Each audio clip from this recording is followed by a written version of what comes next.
Boa noite! Boa tarde, boa noite. 6 horas da tarde, né? Tarde ou noite? Muito bem. Nós saudamos você que está nos acompanhando, nos assistindo, com a graça e com a paz do Senhor Jesus. Amém. Né? Hoje, esse vídeo está sendo transmitido aqui ao domingo, 22 de novembro de 2020, 6 horas e alguns minutos. Mas nós estamos gravando isso aqui durante a semana, porque nós não estaremos presentes neste final de semana juntos. Mas a nossa aula estará aqui e eu peço que você acompanhe com muita atenção. Eu tenho certeza, Deus tem muito para falar conosco nesta noite. Amém. Vamos orar então, para dar início à nossa escola dominical? Vamos orar? Ó Deus, nós te louvamos e te agradecemos por esse momento, onde nos reunimos no teu nome, para poder aprender mais do Senhor. A tua palavra é preciosa, a tua palavra é rica e possui aquilo que nós precisamos para viver bem. Pedimos humildemente que o Senhor nos dê sabedoria, que o Senhor nos faça pessoas tratáveis, pessoas que sabem reconhecer suas falhas, aprender, crescer e amadurecer. Amém. Faz de nós, ó Deus, um povo maduro. Amém. Maduro na fé, maduro na vida. Nos abençoa, Deus, que a aula de hoje seja produtiva e proveitosa para todos nós. Espírito Santo do Senhor, seja o nosso professor. Amém. É o nosso pedido, nossa oração, no nome de Jesus. Amém. Amém. Amém. Vamos cantar? Vamos cantar uma belíssima música. Espírito, enche a minha vida. Enche-me do teu poder, pois de ti eu quero ser. Espírito, enche o meu ser. Vamos cantar então?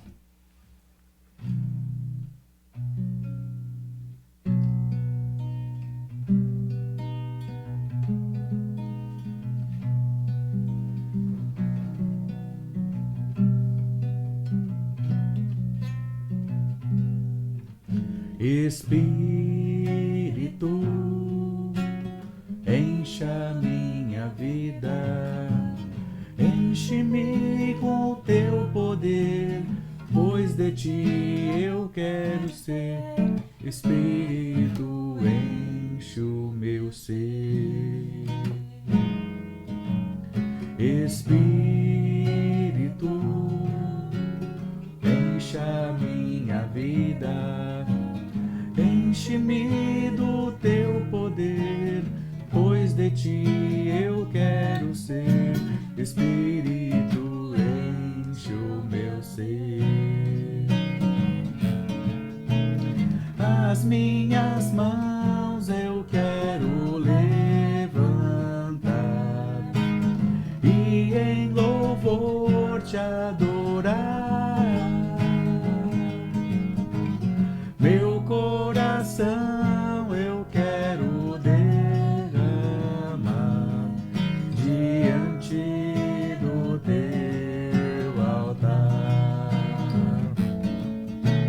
As minhas mãos eu quero levantar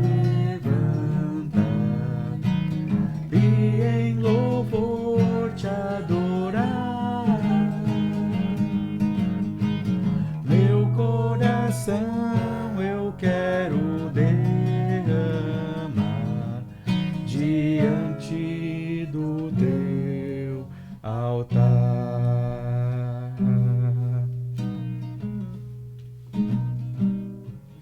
Espírito,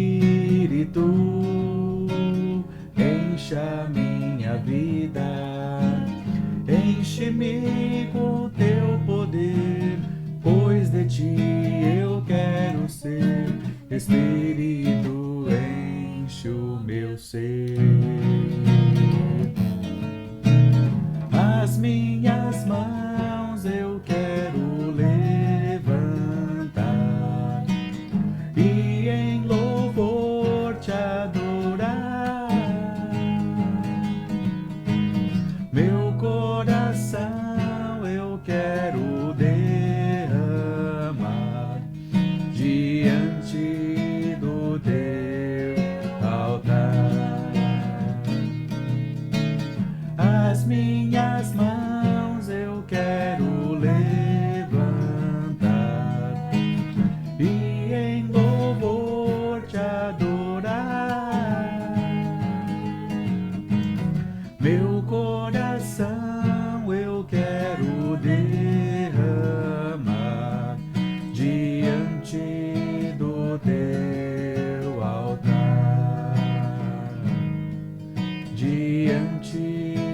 do teu altar, diante do teu altar.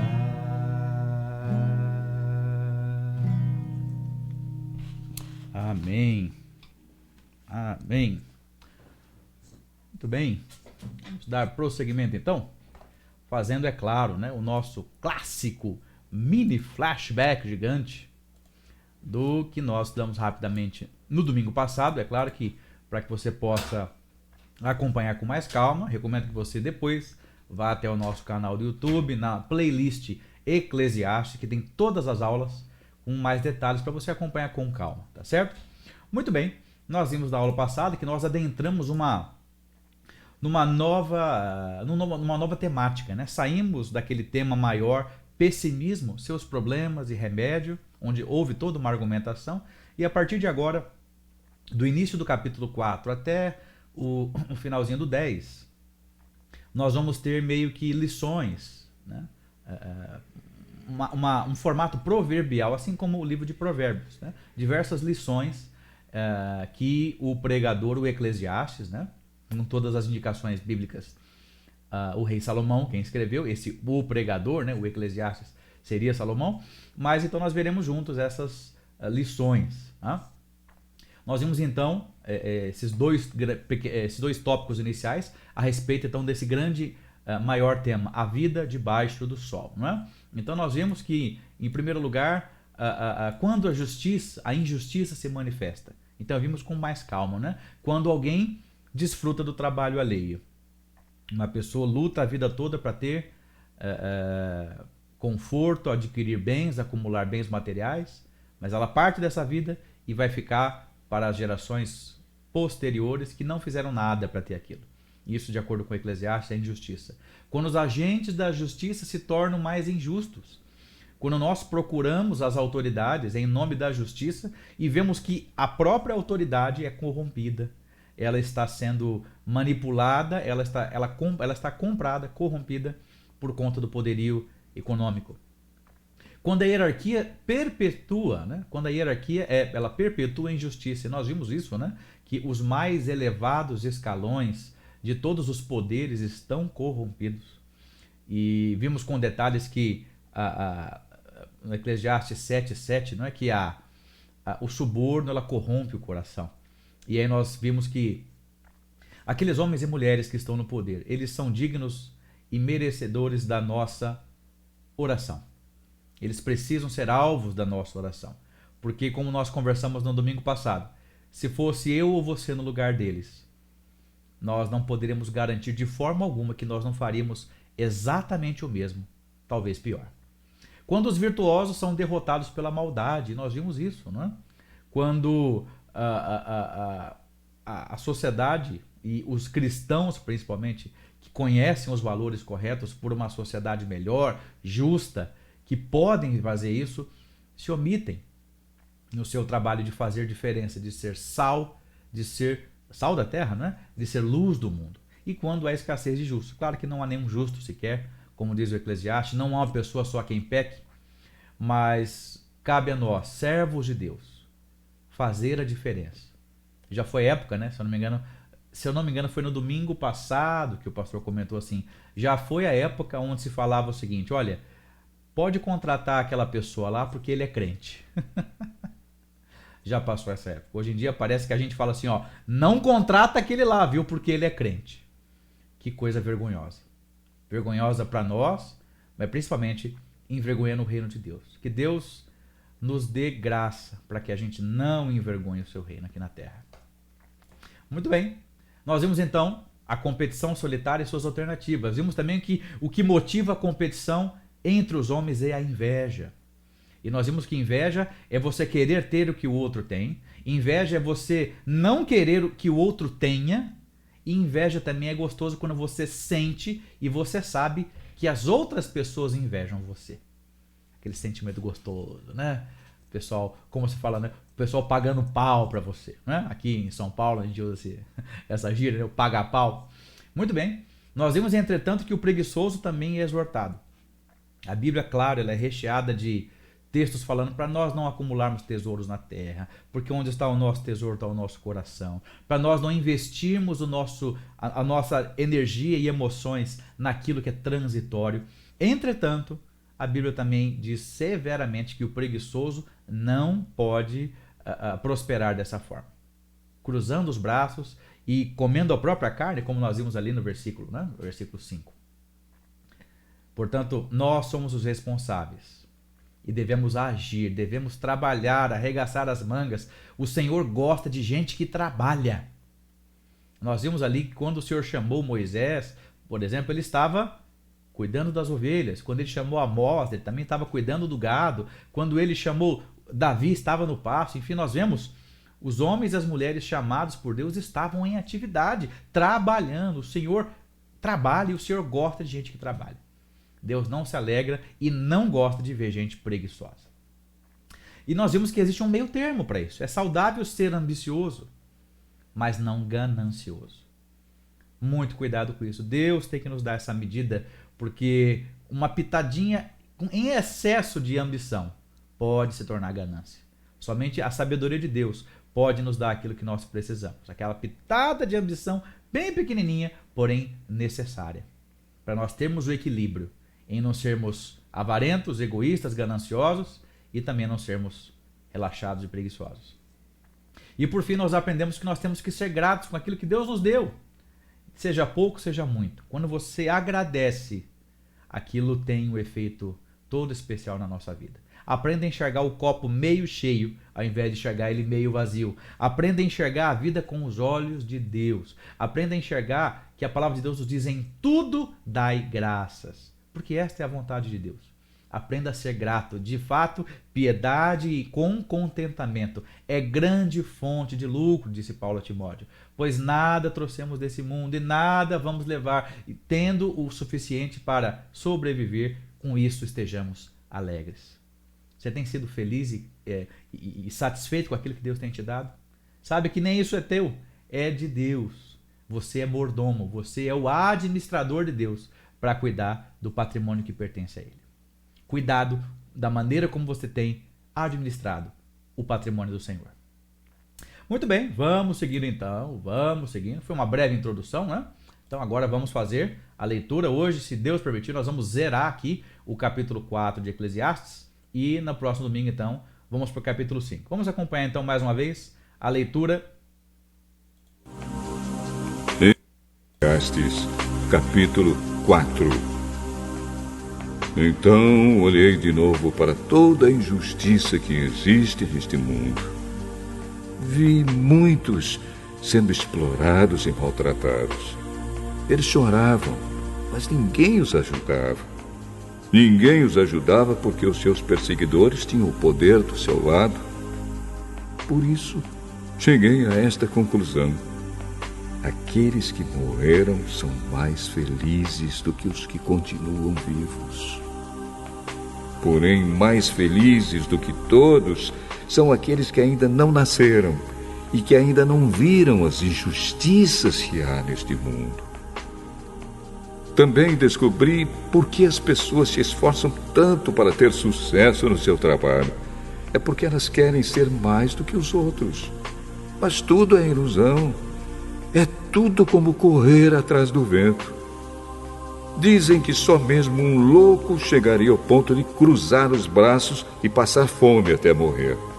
Pode ser, mas é melhor ter pouco numa das mãos, com paz de espírito, do que estar sempre com as duas mãos cheias de trabalho, tentando pegar o vento.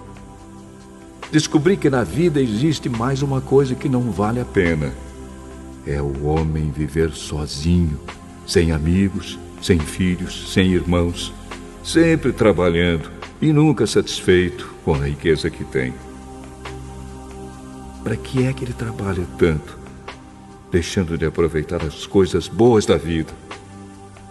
Isso também é ilusão. É uma triste maneira de viver.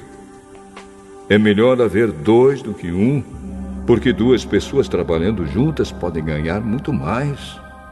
Se uma delas cai, a outra ajuda a se levantar. Mas se alguém está sozinho e cai, fica em má situação porque não tem ninguém que o ajude a se levantar. Se faz frio, 2 podem dormir juntos e se esquentar. Mas um sozinho, como é que vai se esquentar? 2 homens podem resistir a um ataque que derrotaria um deles se estivesse sozinho. Uma corda de 3 cordões é difícil de arrebentar. O moço pobre, mas sábio, vale mais do que o rei velho e sem juízo que já não aceita conselhos. Um homem pode muito bem sair da cadeia e se tornar o rei do seu país, mesmo tendo nascido pobre. Eu pensei em todas as pessoas que vivem neste mundo e imaginei que existe entre elas, em algum lugar, um moço que tomará o lugar do rei. O número de pessoas que um rei governa é muito grande. No entanto, quando deixa de ser rei, ninguém é agradecido pelo que ele fez. É tudo ilusão. É tudo como correr atrás do vento. Muito bem. Muito bem. Vamos avançar, portanto. Vimos na aula passada, né, já até o versículo 6, com mais detalhes. Falamos aqui no nosso mini flashback gigante. Então vamos seguir com o nosso estudo. Um homem solitário. Nós temos aqui o texto que nos disse o seguinte: considerei outra vaidade debaixo do sol. Um homem sem ninguém. Não tem filhos, nem irmã, contudo não cessa de trabalhar. E seus olhos não se fartam da riqueza, e não diz: para quem trabalho eu, se nego à minha alma os bens da vida? Também isto é vaidade e enfadonho trabalho. Muito bem. O que esse texto nos traz? Nos traz a tristeza que é nós vivermos para nós mesmos, termos uma atitude egoísta. Aqui ele não está falando de pessoas que não têm ninguém na vida, que são solitárias, que não têm nenhum parente ou que não têm amigos, mas de uma pessoa que, apesar de ter tudo isso, foca em si mesmo, foca no seu próprio umbigo, foca nos seus bens, foca no seu dinheiro, foca na sua carreira, foca em coisas transitórias e passageiras. Deixa de lado a existência dos filhos, dos parceiros, dos cônjuges, da família, as amizades que caminham uma vida toda, ficam a cabo de lado. Essa pessoa, ela vive em prol dos seus próprios interesses. Você tem se comportado de forma egoísta? Você é alguém que só tem olhos para você? Só tem olhos para os seus problemas? Só tem olhos para a sua vida? Só tem olhos para o seu mundinho? Será que você não consegue observar, olhar de lado e observar que existem pessoas que precisam de você? Não necessariamente precisam do seu dinheiro, mas precisam também da sua atenção, precisam do seu amor, precisam do seu ouvido. Vocês não sabem hoje como nós estamos enfrentando uma escassez de pessoas que estão prontas para ouvir. Não foi isso que nós aprendemos no nosso estudo anterior da carta de Tiago? Todo homem esteja pronto para ouvir e depois tardio para falar. E lá no final, bem tardio, lerdo, né? A palavra grega, lerdo, para se irar. Nós não estamos dispostos a ouvir ninguém. Nós não estamos dispostos a ofertar o nosso tempo. O mundo que nos cerca, não é? É aquele mundo que nos ensina que tempo é dinheiro, né? Que o time is money. E por isso nós não temos tempo a perder com bobeira, com besteira. Mas será que nós estamos falando de bobeira, besteira, quando nós estamos falando de vidas? Você é alguém que se importa com os outros? Você é alguém, sim, que precisa, se for necessário, coloca a mão no bolso para poder ajudar quem precisa? Nesse momento, no meio dessa argumentação, eu queria trazer um breve aviso, já falando de uma missão especial que nós temos, não é? Que é abençoar a nossa pequena irmã Esther Bantin, que vai ser submetida a uma cirurgia para remoção das amígdalas lá na África do Sul. E eles precisam, os pais, reverendo Vinícius e a missionária Beth, precisam arcar com esses custos de forma particular. E nós, como povo de Deus, Estamos aqui do outro lado da corda, segurando, não apenas em oração, mas também no suporte material. Então, a respeito disso, gostaria apenas de reforçar que nós fizemos uma breve alteração, tá bom? É aqui, isso assim, ó, tá bom? Agora, não vai ser mais no dia 29/11, preste muita atenção, vai ser no dia 6/12. Por que isso? Porque nosso salão social está em obras e nós não vamos conseguir deixar a cozinha em condições para ser utilizada até o dia 29. Portanto, é preciso que a gente coloque na próxima semana. Então vai ser dia 6/12, o primeiro domingo de dezembro. Olha aqui, gente, nós estamos falando de um prato para 2 pessoas, serve um prato tão gostoso, R$30. Eu quero que você não vá com o pensamento de que você está comprando, que você está pagando o seu almoço, você está ofertando. Aliás, se você quiser ofertar o dinheiro e nem pegar a comida, faça isso.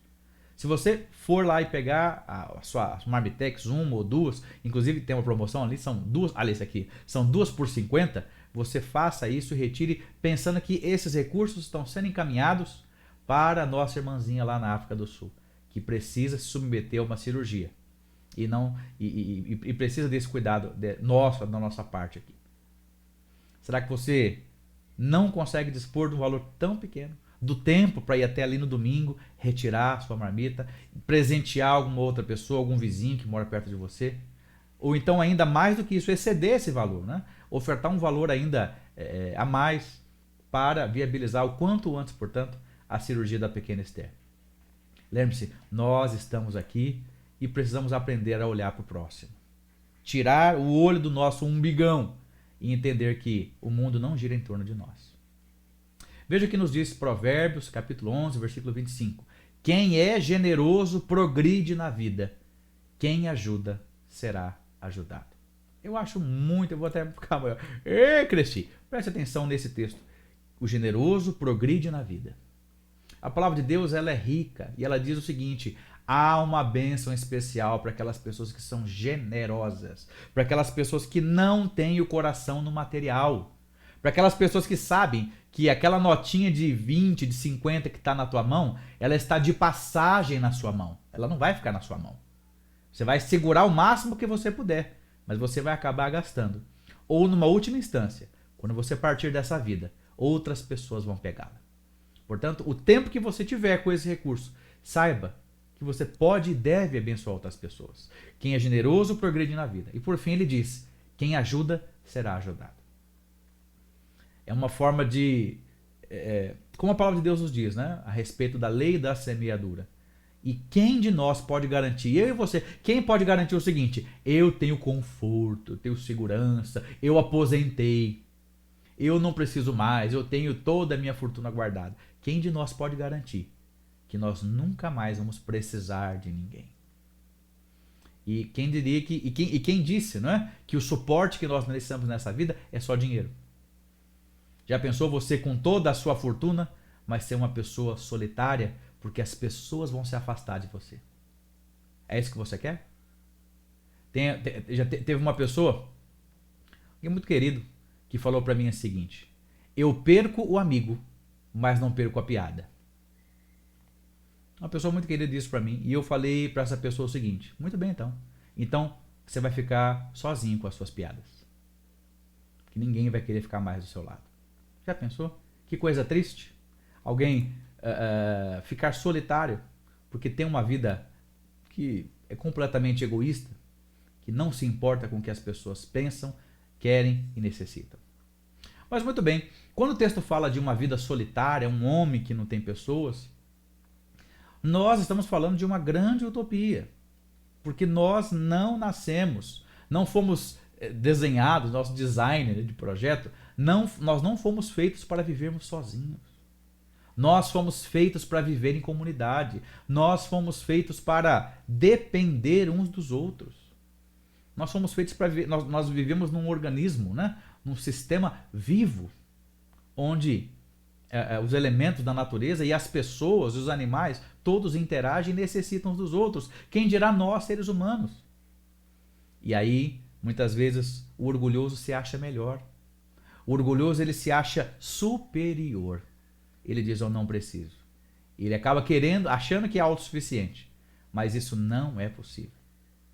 Eu tenho certeza que você já deve ter assistido esse filme aqui, né? Com essa cena, você se lembra do filme Náufrago, interpretado de forma brilhante aqui por Tom Hanks.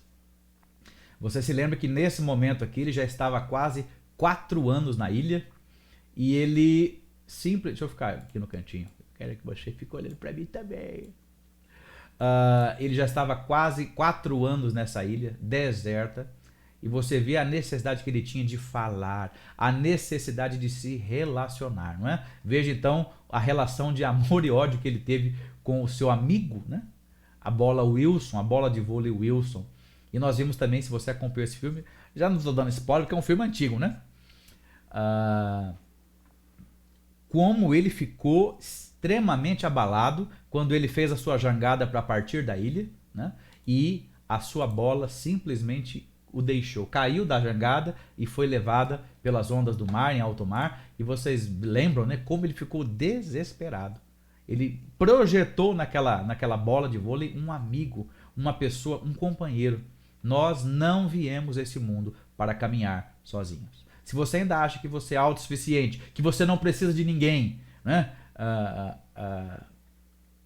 Como é que é aquela música, se não me engano? É o Roupa Nova, não é? Ele diz assim: faço o que quero, estou sempre com a razão, eu jamais me desespero, sou o dono do meu coração. Sabe quem falou para ele? O espelho. Ele mesmo disse isso para ele, não é? Ou seja, nós não podemos ser assim. A palavra de Deus diz que nós nascemos para viver em comunidade.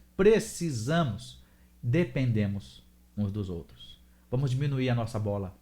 Vamos baixar o nosso nível de arrogância e de autossuficiência e vamos começar a olhar um pouco ao nosso redor. Vamos começar a ser mais úteis para as pessoas.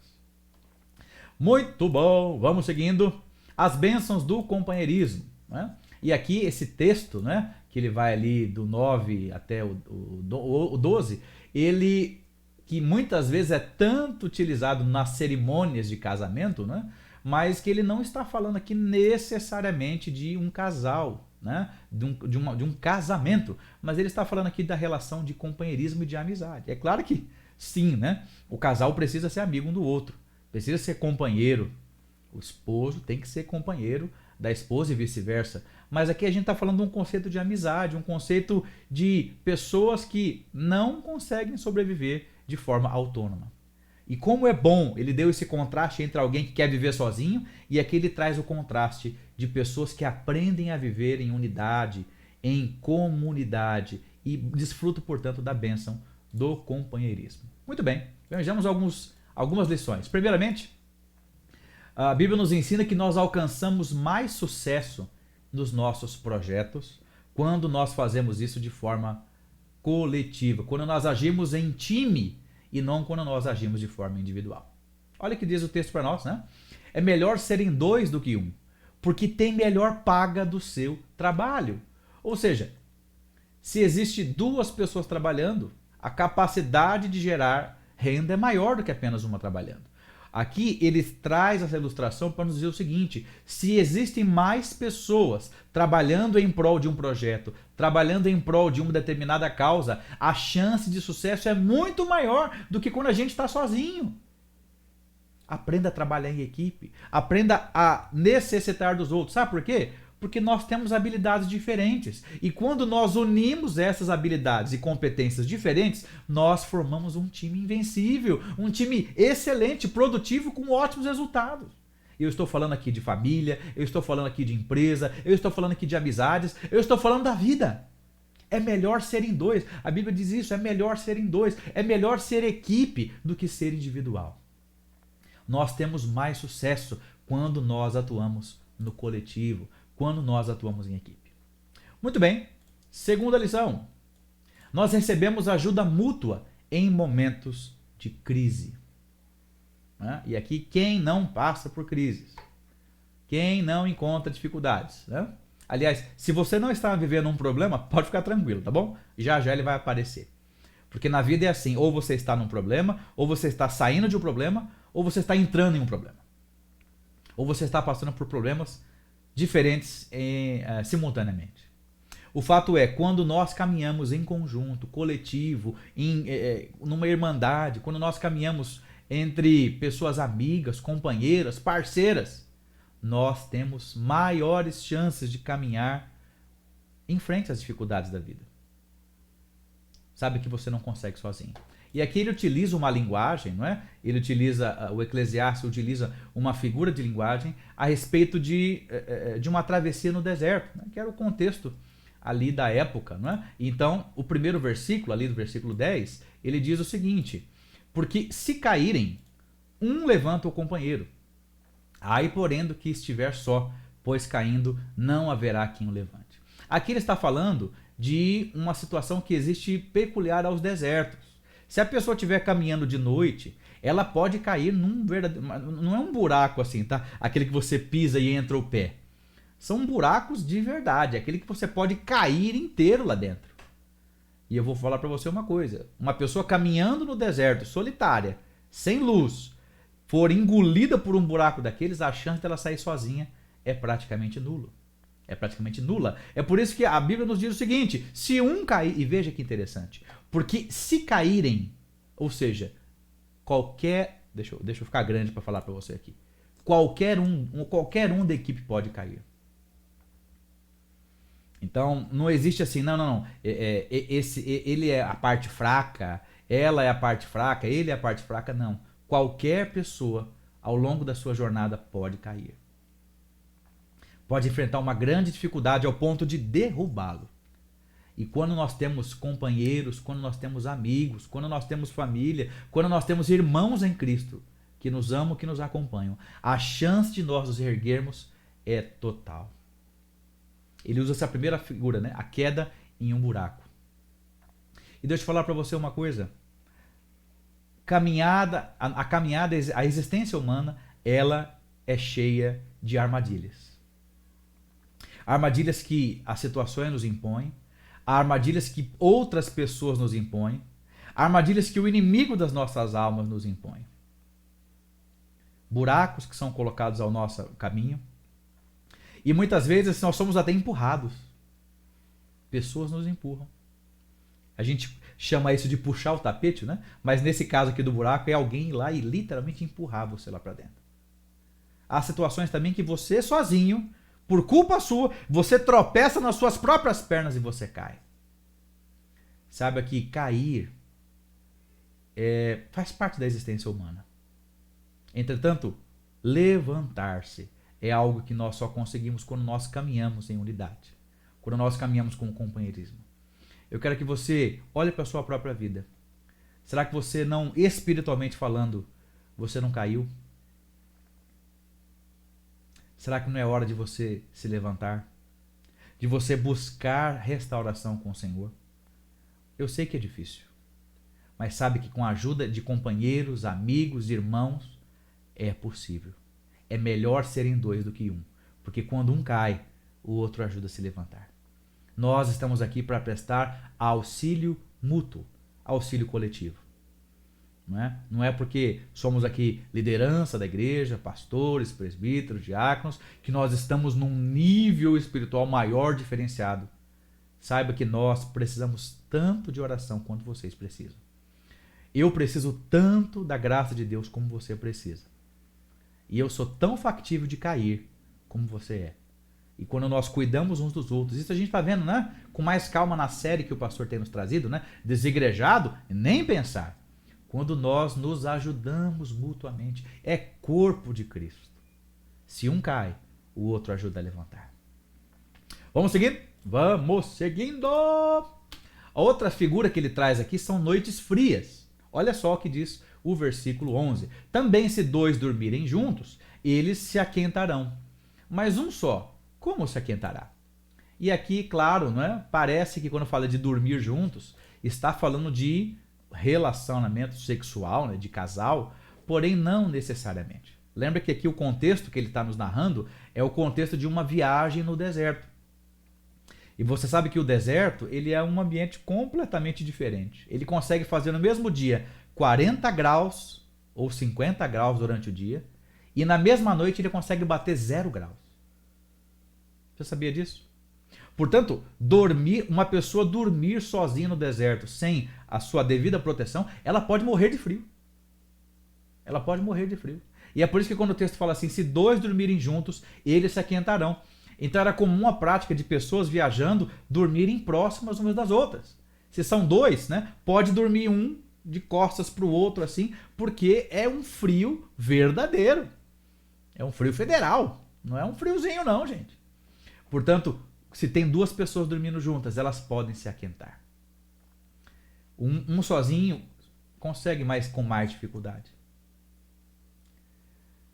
Eu quero que você pense na sua vida. Quando a gente fala a respeito de esfriar, será que você não está literalmente gelado na fé? Será que um dia a sua fé, que um dia já foi tão quente, já teve aquele ardor, aquele calor do Senhor, mas ela foi se apagando por causa de situações, por causa de conflitos com outras pessoas, por causa de decepções nesta vida, não com Deus. Você não se decepcionou com Deus, isso não existe. Mas a sua fé foi amornando, você foi deixando de orar, você foi deixando de ler a Bíblia, você foi deixando de se relacionar com Deus. E aí, uma das grandes necessidades do povo de Deus está reunida é isso. Essas brasas que se juntam para ficar com aquele fogueiral ali todo aceso. Porque se você pega um pedacinho de brasa, aquela brasa viva, vermelha, e coloca ela fora da fogueira, em pouco tempo ela vai se esfriar. Será que você não está frio? A palavra de Deus fala que quando tem dois, um pode ajudar a esquentar o outro. Quem sabe você não tem diante de você agora amigos, irmãos, pessoas que amam você, que se interessam pela sua vida espiritual e que estão querendo ajudar você a se esquentar de novo. Se você está frio na fé, que Deus possa abençoar você, que Ele mesmo possa colocar fogo no seu coração de novo.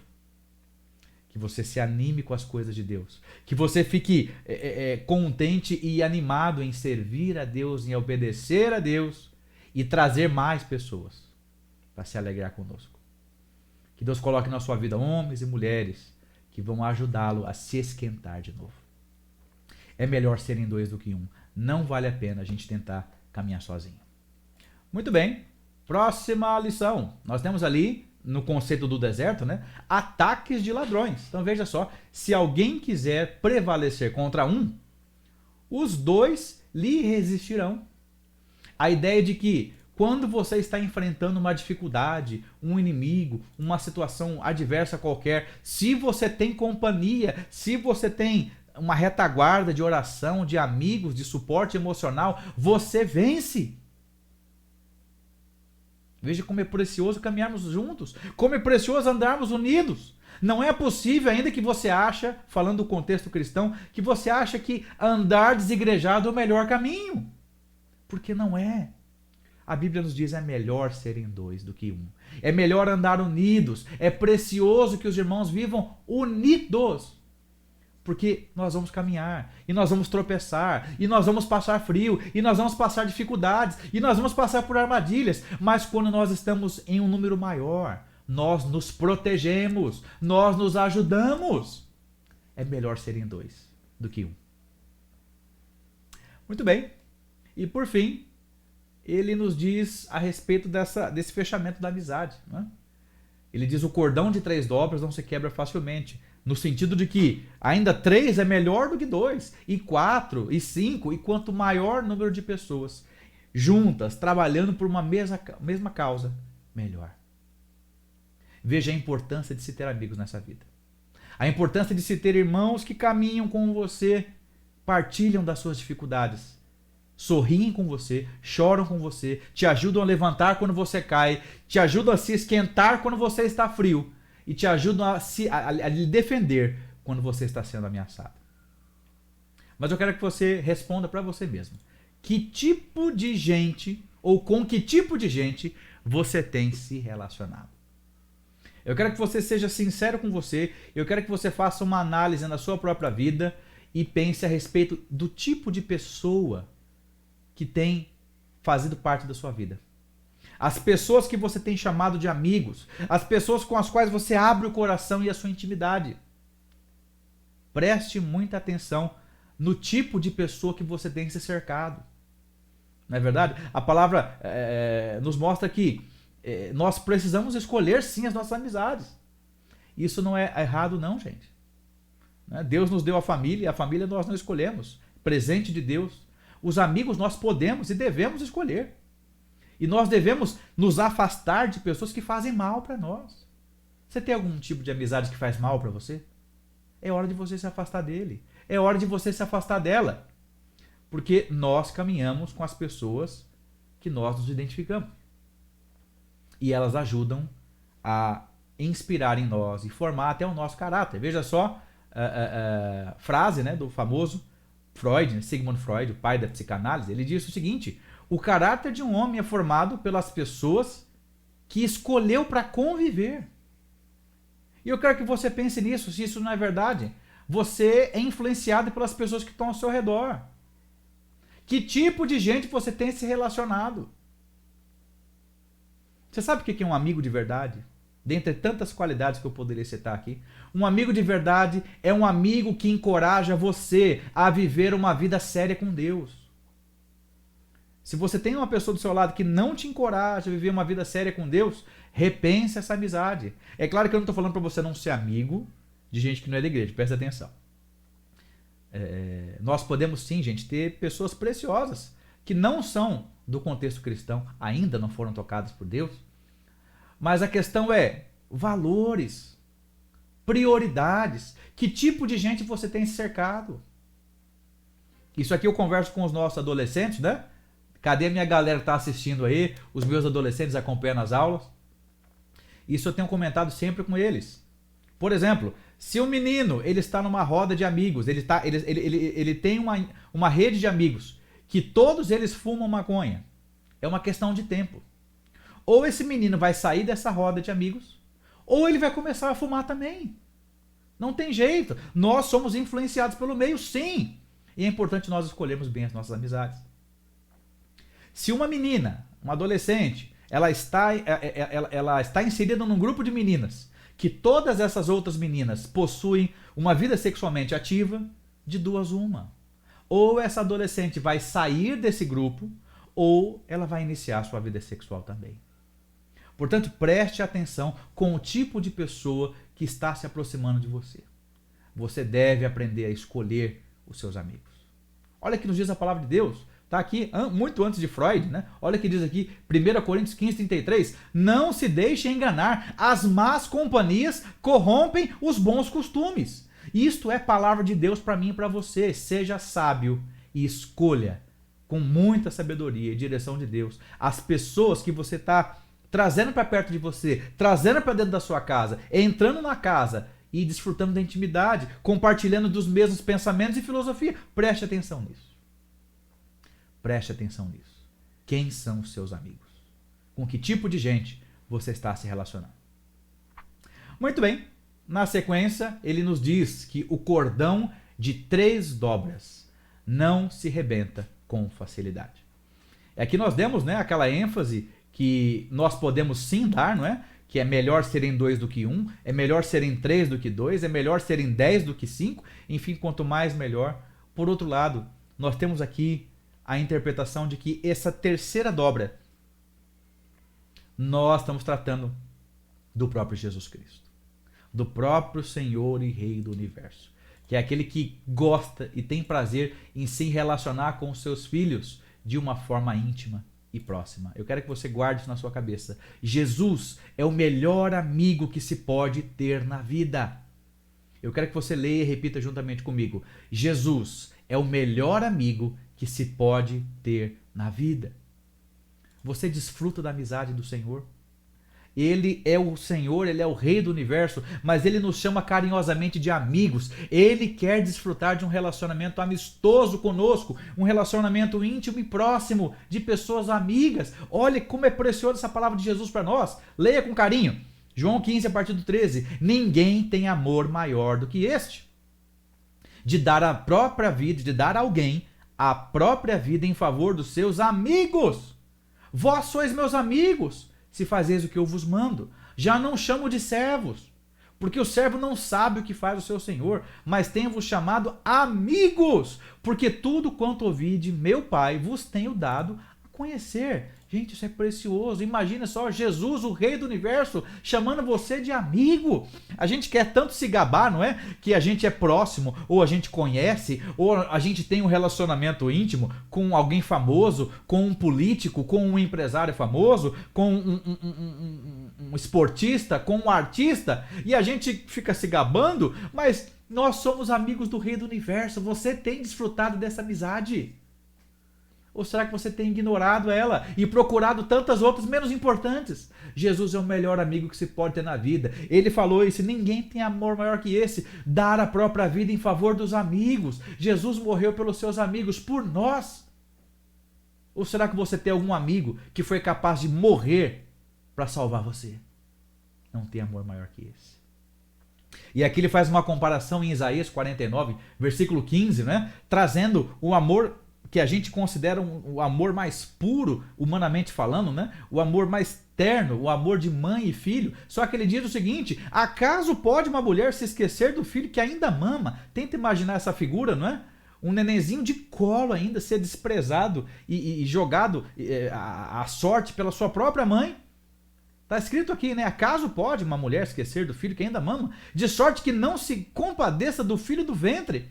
E aí que o Senhor coloca: mas ainda que esta viesse a se esquecer dele, todavia eu não me esquecerei de ti. Olha aí que isso. Emocionante ouvir esse texto, gente. O Senhor está falando o seguinte: mesmo que uma mãe se esqueça do seu filho, eu não me esqueci de você. Eu nunca vou me esquecer de você. Isso é amor, não é? Se isso não for amor, não é? O oceano secou, não é? Não há estrelas do céu, as andorinhas não vão mais. É amor de verdade. Um amor, uma amizade real e verdadeira. Você é amigo de Deus? Você desfruta da amizade do Senhor? Olha só outra coisa, nós falamos, não é? Lá no Eclesiastes que é melhor serem dois do que um, porque se tem dois, um ladrão chega, dois vão resistir com mais facilidade do que apenas um. Mas olha esse texto que eu acho muito bacana. 1 João 2, versículo 1 diz assim: filhinhos meus, estas coisas vos escrevo para que não pequeis. Deixa eu até ficar aqui do ladinho para você acompanhar. Se todavia alguém pecar, temos advogado junto ao Pai, Jesus Cristo, o justo. Olha que texto mais chique, olha que texto coisa fina. Jesus é o nosso advogado, aquele que intercede por nós, aquele que nos defende, aquele que argumenta em nosso favor, aquele que está conosco em prol da nossa inocência, aquele que está em prol do nosso sucesso. Jesus é o nosso advogado. Não, nós podemos encontrar nele alguém que nos entende. Ele passou por essa humanidade como nós. Ele passou fome, sede, frio. Ele passou necessidades físicas. Ele passou medo. Ele foi traído. Ele sentiu angústias de morte. Ele sabe o que é ser humano. Ele sentiu na pele. E é por isso que ele nos defende junto ao Pai. Porque ele fala: Pai, eu sei como é que é. Eu estive lá, senti na pele. Ele se identificou tanto conosco que ele se tornou um de nós. Não tem amigo melhor que esse. Não tem amizade mais profunda e sincera do que a amizade de Jesus. Aleluia. Aleluia. Olha só o que diz o texto, não é? Eu quero que você leia com muita atenção. Que diz assim: e se cumpriu a escritura, a qual diz: ora, Abraão creu em Deus. Isso lhe foi imputado para a justiça. E foi chamado amigo de Deus. Abraão foi chamado amigo de Deus. Lembra que nós conversamos na aula passada sobre a diferença entre piedade e reputação? Piedade é o que Deus pensa de você e reputação é o que as pessoas pensam de você. Se você perguntasse: Senhor, o que o Senhor pensa de mim? Será que o Senhor pode responder para você: você é meu amigo? Você é minha amiga? Eu quero perguntar para você, seja sincero com você mesmo. Você é amigo de Deus? Você é amigo de Deus? É interessante quando a gente fala da relação de amizade, nós estamos falando de uma troca, né? Como uma bola, né, de basquete, que um joga para o outro e o outro recebe de volta. Há uma interação. E aqui nós estamos certos que da parte do Senhor a amizade é íntegra. é uma amizade limpa, uma amizade pura, é uma amizade sincera, é uma amizade eterna, um amor eterno. Eu pergunto para você, e da sua parte? Jesus é seu amigo, mas você é amigo dele? Você tem sido amigo dele? Você tem respeitado a Jesus? Você prefere a piada do que o amigo? Você prefere o momento do que o amigo? Como é o seu relacionamento com Jesus? Você é amigo dele? Você defende o Senhor? Você obedece ao Senhor? Você respeita o Senhor Jesus? Como está o seu nível de amizade com o nosso Deus? Vamos seguindo? Vamos seguindo. E aqui, concluindo, né, partindo aqui para o finalzinho do capítulo, orgulho, de menorzinho aqui, orgulho e isolamento. Presta atenção nesses 4 versículos finais, quando ele fala a respeito de um rei velho com um menino novo, né? E aí nós vamos então verificar as profundas lições que nós temos aqui para encerrar a aula de hoje. Presta atenção. Tenha um coração sempre aberto ao ensino. Tenha um coração sempre aberto ao ensino. Eu quero que você leia comigo os versículos 13 e 14. Preste atenção. Melhor é o jovem pobre e sábio do que o rei velho e insensato, que já não se deixa admoestar.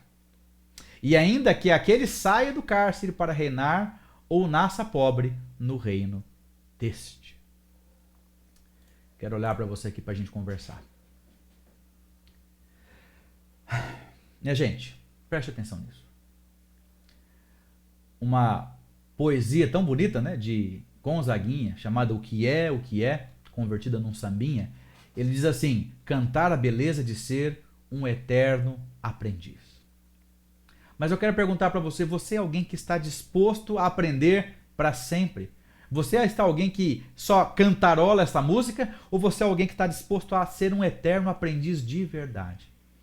E o eterno aprendiz significa estar sujeito a correções, sujeito a receber conselhos, broncas às vezes, críticas. Será que você é alguém aberto à mudança? Você é alguém aberto a ter o retorno das pessoas, o feedback? Você está preparado para isso? Você entende que é necessário, porque você não é o perfeitão, você não é a perfeitona, você não é o dono da verdade. Você precisa ser ajustado, aparado ao longo de uma vida toda. E aqui por isso que ele diz que é melhor um rei jovem que aceita conselho do que um rei velho que já não aceita mais conselho. O interessante é que o texto fala, já não aceita mais. Ele já não aceita mais ser admoestado. Ou seja, em algum momento da sua história, aquele rei ouvia os seus conselheiros, aquele rei ouvia o povo, aquele rei ouvia as pessoas que estavam perto dele. Mas chegou um ponto que ele falou o seguinte: agora eu já sei, é do meu jeito, quem manda sou eu, a minha vida quem controla sou eu, é do meu jeito e vai ser sempre assim agora. Preste atenção nisso. Você está se tornando uma pessoa irredutível, uma pessoa dura de se conviver, alguém que não está disposto a aprender. Por isso que ele fala que é melhor um rei novo, um sábio novo, do que um rei antigo que não quer submeter. Por que isso? Porque ele está querendo fazer uma desassociação entre simplesmente ter cabelos brancos, entre ser idoso, entre ter anos de vida de bagagem e você ser alguém sábio. É possível sim, gente, a gente encontrar pessoas novas, extremamente maduras. Assim como a gente ainda encontra gente velha de idade, mas extremamente madura e infantil, porque não quer aprender, porque está cheia de si mesmo e não quer ouvir os outros. E tudo que ela ouve, ela considera como algo negativo, como bronca, como reclamação, como crítica dura. Ela não enxerga em si mesmo suas falhas. Será que você não é assim? Será que você não é alguém que rejeita tudo que falam para você? Deixa eu olhar para você aqui de pertinho. Só eu e você conversando agora. Será que tá todo mundo errado e só você tá certo? Reflita aí, meu amigo. Reflita, minha amiga. Porque nós estamos aqui caminhando e devemos estar dispostos a crescer, a amadurecer. E olha, vez ou outra nós vamos errar, nós vamos pecar, nós somos falhos, nós somos pecadores. Só que você se infla com teu orgulho. Quando alguém chega para você e fala alguma coisa, você não se aguenta. Na hora de apontar o erro, você aponta mesmo. Você critica, você é duro. Agora, na hora que é com você, não. Sempre tem desculpas. Sempre tem ótimas justificativas para explicar aquilo que você está fazendo. Mas aprenda a ser alguém tratável, um aluno, um aprendiz. Por isso que o Eclesiastes fala, é melhor um rei novo, sábio, que lhe ouve, do que um rei velho, mesmo alguém que já tenha bagagem de vida, experiência, mas alguém que é turrão, alguém que não sabe ouvir, alguém que não aguenta ser corrigido. Quem é que você pensa que é? Que você não é digno de ser chamado a atenção? Eu não estou falando aqui que isso é gostoso, tá? É terrível engolir o nosso orgulho e admitir que a gente está errado. Eu sei disso. Eu sei que você sabe também. Mas ao mesmo tempo, a palavra de Deus nos ensina que nós temos que aprender a deixar o nosso orgulho de lado, a ser imparcial e falar, poxa vida, se alguém chegou em mim para falar isso, é porque eu preciso pensar. Eu tenho que refletir na minha própria vida. Eu tenho que refletir nas coisas que eu tenho feito, pensado e dito. Que eu estou precisando. Você é alguém tratável? Ou você é alguém que a gente não pode chegar perto e falar nada? Como é difícil tratar com gente assim. E deixa eu abrir o coração e falar isso aqui para o povo de Deus. As nossas igrejas estão cheias de gente assim. Você não pode falar nada. Nem duro, nem de forma firme, nem de forma calma, nem com um tom ameno, nada. Não existe jeito para falar com aquela pessoa. Tudo que você fale, ela entende como ofensa, ela entende como bronca, ela entende como repreensão, ela entende como conspiração, porque afinal de contas está todo mundo errado, só ela está certa. Reflita na sua própria vida e clame a Deus, Senhor, me livre de ser alguém assim. Eu quero ser alguém tratável, alguém que está disposto a viver a vida toda aprendendo. Aprendendo. Eu quero que você acompanhe comigo aqui alguns textos da palavra de Deus que nos ensinam a respeito disso. Olha só, vou até me tirar daqui para a gente refletir. Provérbios 15, 32. Quem recusa a disciplina faz pouco caso de si mesmo, mas quem ouve repreensão obtém entendimento. Gente, a palavra de Deus está divertindo. Seja alguém que saiba receber retorno, o feedback. Alguém que saiba que não é perfeito, que tem muito para melhorar ainda. Nós somos um projeto inacabado e vamos melhorar até o dia da gente morrer. A palavra de Deus fala que faz pouco caso de si mesmo, porque está ignorando os próprios erros, em nome do seu orgulho. Vamos lá, tem mais? Opa, segura na cadeira aí. Tiago 3,17. A sabedoria, porém, lá do alto, é primeiramente pura, depois pacífica, indulgente, tratável, plena de misericórdia, de bons frutos, imparcial e sem fingimento. E o termo que eu quero trazer é esse aqui, ó, que você já acompanhou conosco lá no estudo de Tiago. Tratável. Quem é sábio é tratável. É alguém que sabe ouvir. É alguém que sabe admitir os seus erros. É alguém que agradece quando alguém vai dar uma bronca nele. É alguém que reflete. É alguém que coloca em prática os conselhos e muda e aprende. Você é alguém tratável? Ou você é alguém intratável? Você é alguém que quando as pessoas se aproximam, você dá coice. Porque você acha que você sabe o que está fazendo e não admite que ninguém fale nada sobre você. O sábio é tratável. Mais um texto aqui, preste atenção, Provérbios 9. O que repreende o escarnecedor traz afronta sobre si. E o que censura o perverso, a si mesmo se injuria. Não repreendas o escarnecedor, para que não te aborreça, ou seja, não perca tempo chamando a atenção de gente que não quer saber. Repreende o sábio e ele te amará. Dá instrução ao sábio e ele se fará mais sábio ainda. Ensina ao justo e ele crescerá em prudência. Olha que texto maravilhoso esse, gente. Tá falando aqui que o sábio, quando ele é repreendido, ele ama a pessoa que chega nele, que tem coragem de chegar nele, para se indispor com ele em favor dele. Em favor dela. Para de ser alguém turrão, intratável, alguém que é extremamente egoísta, alguém que só pensa em si e que nunca está errado. Tem horas que você precisa de um puxão de orelha. Valorize as pessoas que tiveram coragem de se indispor com você para te falar a verdade. Repreende o sábio e ele te amará. Quando alguém chama a atenção de você, você ama a pessoa, agradece, você se torna ainda mais sábio, ou você fica fechadão? Você se afasta, você dá coice, ou porque, afinal de contas, tá todo mundo errado e só você tá certo e ninguém te entende. Quando o sábio é repreendido, ele ama quem o repreendeu. Quando o sábio recebe instrução, ele fica mais sábio ainda. Que Deus nos ajude a sermos pessoas sábias, tratáveis. Olha só o que o próprio Senhor Jesus nos falou na carta, né? A carta de Jesus ali à igreja de Laodiceia, falando: repreendo e disciplino aqueles que eu amo. Por isso, seja diligente e arrependa-se. O Senhor Jesus só mais chama a atenção daqueles que são seu povo, seus filhos. Acontece que você não está nem aí para a repreensão do Senhor. A palavra de Deus está aqui. Você acha que tá sendo fácil para mim ouvir isso também? Eu também sou orgulhoso.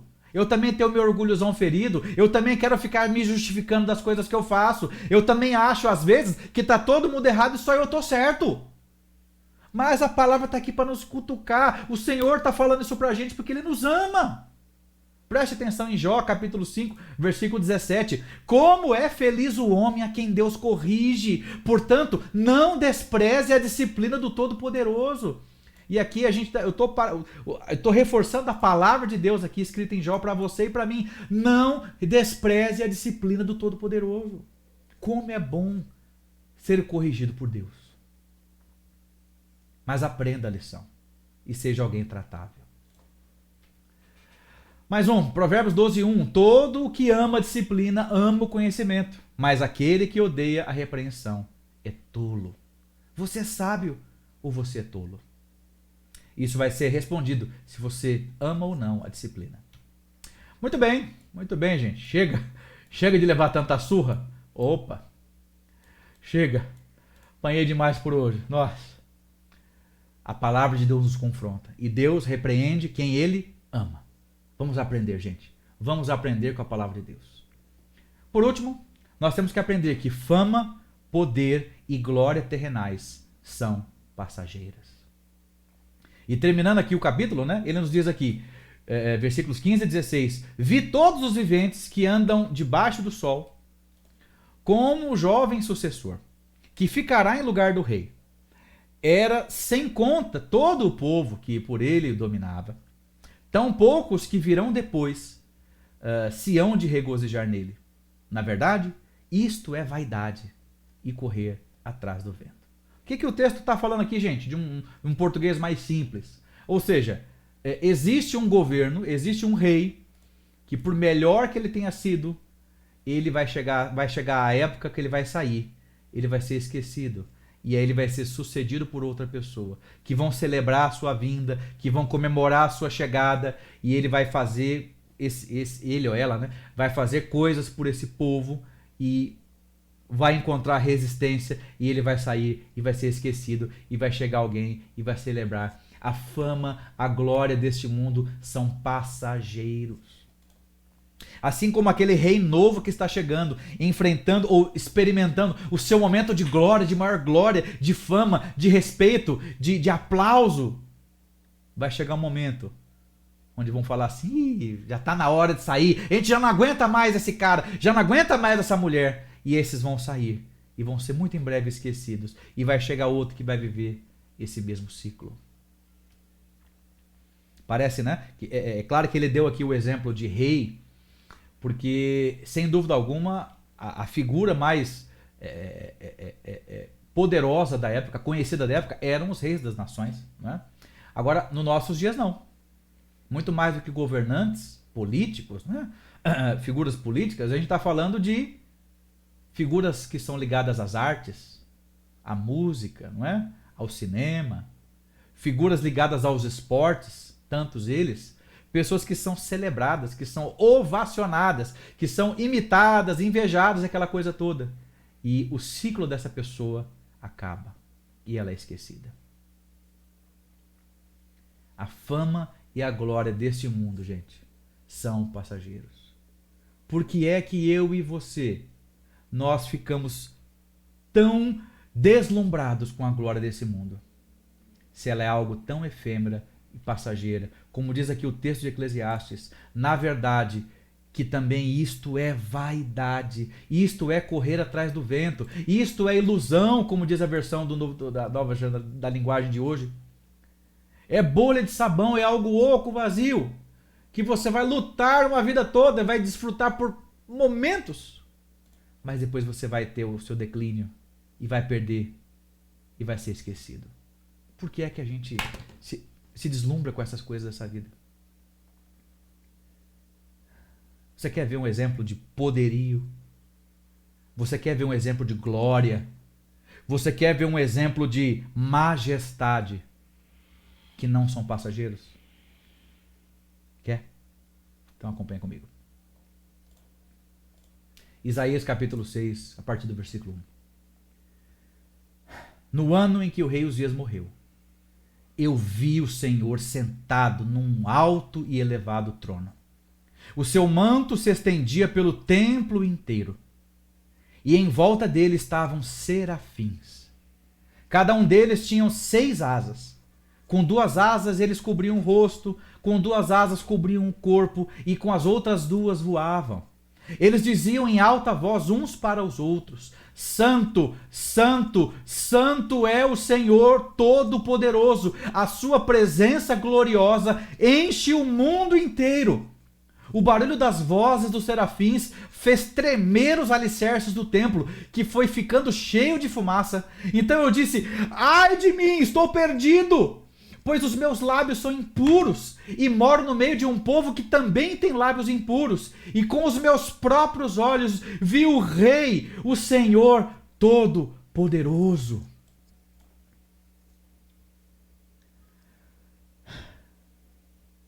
Por que é que a gente se deslumbra com a glória e com o poder deste mundo, que são fúteis, frágeis e passageiros? Se nós, do lado do Senhor, podemos desfrutar da sua glória sólida, estável, imutável, eterna, que não muda, uma visão de Isaías, que ele viu ali as vestes reais enchendo o templo, os adoradores, as figuras celestiais, os serafins, se dobrando e clamando: Santo, Santo, Santo é o Senhor Deus Todo-Poderoso, e a sua glória enche o universo, enche a terra. O que é que nós estamos buscando nessa vida com coisas materiais? A glória deste mundo é passageira, mas a do Senhor é eterna. Não nos atentando para as coisas que se veem, mas para as que se não veem, porque as que se veem são temporais e as que se não veem são eternas. Aonde é que está o teu coração? Busque o seu coração na figura do Senhor Jesus, o Deus Todo-Poderoso, que é teu amigo. Seja amigo de Deus. E que ao mesmo tempo tem glória, poder, riquezas, honra, sabedoria, força, honra, louvor, tudo pertence a Ele, pelos séculos dos séculos. Você vai participar desse coro jubiloso, eterno, louvando a Deus, morando lá no Apocalipse 21, numa cidade maravilhosa, sem choro, sem luto, sem dor, sem dificuldades. Onde não vai ter nem sol, porque a glória de Deus vai brilhar ali. Aonde você está buscando felicidade na sua vida? Quais são os seus amigos? Você é alguém egoísta? Você olha para os outros? Você é alguém tratável? Você acha que já sabe de tudo? Você acha que não precisa de conselho? Quando alguém vem chamar a sua atenção de uma forma branda ou até de uma forma dura, como é que você reage? Você acha que não precisa de ninguém? É melhor serem 2 do que 1. O cordão de 3 dobras, Jesus, com Ele no projeto, o cordão não se rompe. Busque a glória de Deus, a glória daquele que é o Todo-Poderoso. Uma glória que nunca vai acabar. Uma glória eterna. A glória do Todo-Poderoso. O Deus universal. O grande Elohim, o grande El Shaddai. Aquele que preexiste no Pai, no Filho e no Espírito Santo. Aquele que nós clamamos: Espírito, enche a minha vida. Enche-me com teu poder. Que Deus nos abençoe a olhar para nós mesmos e enxergar todas as falhas que foi descrita aqui nesses versículos do capítulo 4 de Eclesiastes e dizer: Senhor, eu quero mudar. Eu quero ser um vaso novo, eu quero ser uma vida nova, transformada pelo Senhor. Eu quero me tornar cada dia mais parecido com a imagem do teu Filho Jesus. O melhor amigo que qualquer pessoa pode ter na vida. Vamos orar? Feche seus olhos na sua casa aí, baixe sua cabeça. Derrame sua vida diante de Deus depois de tudo que você ouviu aqui agora. Diga: oh meu Deus, como eu tenho sido egoísta, como eu tenho sido orgulhoso. Eu acho que eu não preciso de ninguém, eu não olho para ninguém, eu não me importo com as necessidades dos outros ao meu redor, eu não quero ouvir ninguém, eu não quero perder tempo com outros, eu só quero olhar para a minha própria vida, eu só quero pensar em acumular bens e riquezas desta terra. Eu me inspiro nas figuras desse mundo que são um estereótipo de fama, de poder e de glória. Tem misericórdia de mim. Eu quero, Deus, aprender com a tua palavra que fala que é melhor serem 2 do que 1, é melhor serem 3 do que 2, é melhor serem 10, 20, é melhor estar unido. Nós não nascemos para vivermos longe um dos outros. Nós nascemos para nos relacionar. Nós não somos iguais uns aos outros, nós temos habilidades, dons diferentes. E o que nos faz melhores e mais fortes é a diversidade, é a união. E a terceira dobra do cordão, que é Jesus. Ó Deus, nós queremos desfrutar da tua amizade, mas nós também queremos ser teus amigos. Eu quero ser teu amigo, Jesus. Eu quero agir como um verdadeiro amigo age. Ser alguém leal, ser alguém fiel, ser alguém que está junto, ser alguém que defende a tua causa, a tua bandeira. Eu quero ser teu amigo, Senhor. Eu quero ser alguém tratável. Faz de mim alguém tratável, Deus. Eu sou tão orgulhoso. Eu tenho tanta dificuldade de receber um retorno de alguém, um feedback de alguém. Eu quero ficar me explicando toda hora. Eu acho que os outros estão sempre errados e eu estou sempre certo. Muda, Deus, o meu ser. Muda, Deus, esse meu jeito. Me ajuda a escolher, Deus, com sabedoria as pessoas que estão ao meu redor. Eu quero que o Senhor coloque na minha vida amizades saudáveis. Amizades que me fazem chegar mais perto do Senhor. Eu quero ser alguém tratável. Eu quero ser alguém que olha para a tua glória e não fica olhando para a glória deste mundo. Que não fica imitando e buscando os modelos mundanos. Mas olhando, Deus, para o Senhor, que tem toda a glória, toda a honra, o Rei do Universo, assentado no seu alto, sublime trono, adorado por todos. Santo, santo, santo, Senhor. Que os meus olhos estejam olhando para o Senhor da glória, uma glória eterna, que jamais terá fim. Obrigado mais uma vez, Deus, por essa aula. É a nossa oração, no nome de Jesus. Amém. Amém. Meus irmãos, é isso aí. Muito bom estar com você até agora. Eu espero que você tenha comentado aqui, deixado recado nos comentários, no chat. Quero ler tudo que vocês colocaram, tá bom? Para que a gente veja como é que vocês estão absorvendo esse conteúdo. Que Deus abençoe você. Que você tenha uma ótima semana, muito produtiva, de trabalho, de estudo.